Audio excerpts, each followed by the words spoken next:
সকল বন্ধুদের শুভ সকাল। আজকে আমার ছেলের স্কুলে বসন্ত উৎসব। তোমাদের সবাইকে দোল পূর্ণিমার অনেক অনেক শুভেচ্ছা জানিয়ে আজকের ব্লগটা শুরু করলাম। দেখো, আমরা সকাল সকাল ছেলেকে নিয়ে স্কুলে চলে এলাম। এসে দেখলাম রং খেলা শুরু হয়ে গেছে। ঐতিহ্য, রীতিনীতি এবং সাংস্কৃতিক অনুশীলনগুলি দ্রুত অদৃশ্য হয়ে যাচ্ছে আমাদের জীবন থেকে। এই মেট্রো জীবনযাত্রার বেদিতে আনন্দের সাথে বলিদান করা হচ্ছে, এমন একটা চিন্তা যা মাঝে মধ্যেই জেগে ওঠে মনে। আমাদের প্রযুক্তিগত এবং রোমান্টিক জীবনযাত্রায় এগুলোর জন্য যেন কোনো স্থানই নেই আমাদের জীবনে। কিন্তু আমরা চাই পিতামাতা হিসেবে সন্তানকে ছোটোর থেকে এই ধরনের আমাদের যে নিজেদের সংস্কৃতি, আমাদের ভাবধারা, আমাদের কালচার, এগুলো প্রত্যেকটা সময়ের সাথে প্রত্যেকটা পার্বণকে ওদের জীবনের সঙ্গে মিলিয়ে দিতে, সেগুলোর সাথে পরিচিত করে উঠতে।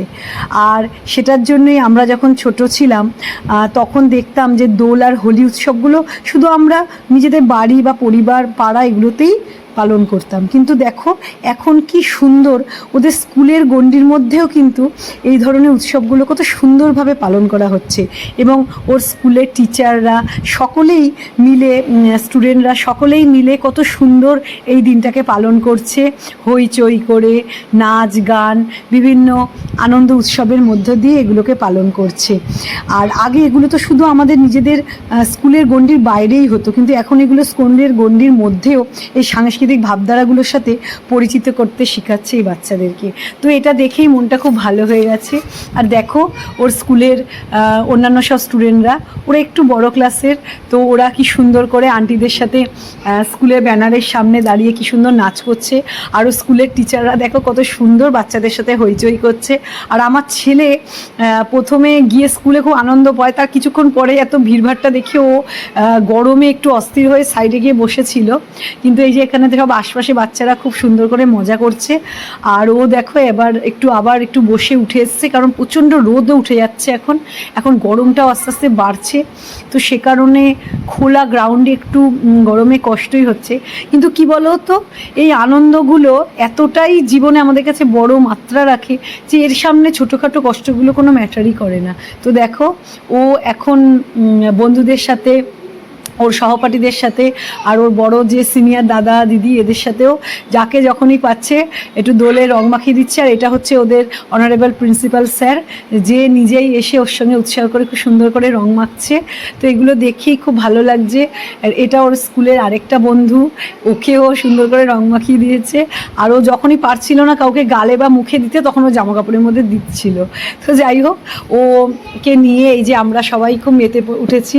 ওর স্কুলের মায়ের, আমরা সব গার্জিয়ানরা, অবশ্যই গার্জিয়ানদেরকে এদিনকে খুব সুন্দরভাবে অ্যালাউ করা হয়েছে। গার্জিয়ানরা, স্টুডেন্টরা এবং টিচাররা সবাই মিলে খুব হইচই করা হয়েছে। তো খুব সুন্দর কেটেছে একটা ঘন্টা। আর এই কচিকাচাদের মাঝখানে তো মনটা এমনিতেই খুব ভালো হয়ে যায়, কারণ শিশুদের থেকে রঙিন, শিশুদের থেকে সুন্দর আর এই জগতে বোধহয় কিছু নেই। ফুল, শিশু, পাখি আর গান, এর থেকে সুন্দর মনকে পবিত্রতা, স্নিগ্ধতা দেয়া, শান্তি দেওয়ার মতন জিনিস আর হয় না। আর এই যে দেখো সাইডে গিয়ে একটু ওর বাবা, আমি, ছেলে, আমরা নিজেরাও একটু ফ্যামিলির মধ্যে খেলে নিলাম একটু আবির নিয়ে। তো এইভাবেই হোল উৎসবটা কাটছে। জানো তো, আমিও যখন ছোট ছিলাম এই দিনটাকে ভীষণভাবে মজা করতাম। আর ভাবতাম, কারণ ওর মতোই যখন ছেলের মতোই আমারও বয়সটা ছিল, আমিও ভাবতাম যে বেশি বড় কাউকে দেখলে রং দিতে ভয় লাগতো, অথচ দূর থেকে একটু রং ছিটিয়ে দিয়ে চলে আসতাম, মানে একটু পিচকারি করে ওই জল মতন গুলে ছিটিয়ে দিয়ে চলে আসতাম। আর তারপরে এই পিচকারিটা রেখে দিতাম বেশ অনেক দিন ধরে। দোল চলে যেত, কিন্তু পিচকারিটার মোহটা কাটাতে পারতাম না। বেশ কিছুদিন ধরেই ওই পিচকারিটার মধ্যে একটু জল নিয়ে, কারণ তখন তো আর রং থাকতো না ঘরে, আর মা হাতে দিতেও না, কারণ রং তো কেমিক্যাল, বাচ্চাদের হাতে বেশি দেয়ও না আবির। তো ওর পরে তো এগুলো আর পেতাম না, কিন্তু ওই জল বাথরুম থেকে নিয়ে ওর মধ্যে ভরেই এই কখনো কুকুরের গায়ে, কখনো একটা বেড়ালের গায়ে, কখনো ভাই বোন, মা বাবা, বন্ধু, যখন যাকে পেতাম একটু গায়ে জল দিয়ে ওই পিচকারিটাকে যে প্রেস করার আনন্দটাই খুব করতাম। আর এই যে এটা হচ্ছে ওদের ক্লাসের আরেকটা ওর বেস্ট ফ্রেন্ড, ওকে নিয়ে যে দেখো ছবি তুলছে দুজনে মিলে কত পোস্টোস দিয়ে। তো ভাল লাগে ওদের এই ছোট ছোট বন্ধুত্ব, ওদের এই নিষ্পাপ সুন্দর বন্ধুত্বটা দেখেই মনটা ভরে যায় যে দেখো আমিও এসে একটু জয়েন করলাম ওদের সাথে, আমি ওদের সাথে এক ছবি তোলার লোভটা সামলাতে পারলাম না, তো তুলেই ফেললাম এই কচিকাচাগুলোর সঙ্গে ছবি। এখন এই যে ও স্কুলের যে আয়া দিদি, যে নাকি ওকে সারাদিন ওদেরকে খুব খেয়াল রাখে, খুব টেক কেয়ার করে, তাদেরকেও ও খুব ভালোবাসে, তারাও ওকে ভীষণ ভালোবাসে, ও তাদেরকেও একটু আবির দিল। আর এই যে একটা স্কুলের গ্রাউন্ডের সাইডেই ওদের কিছু ওই রাইডসগুলো আছে যেগুলো ওরা চড়তে খুব ভালোবাসে। তো এইভাবেই কাটলো বসন্ত উৎসবটা। সবাই ভালো থেকো,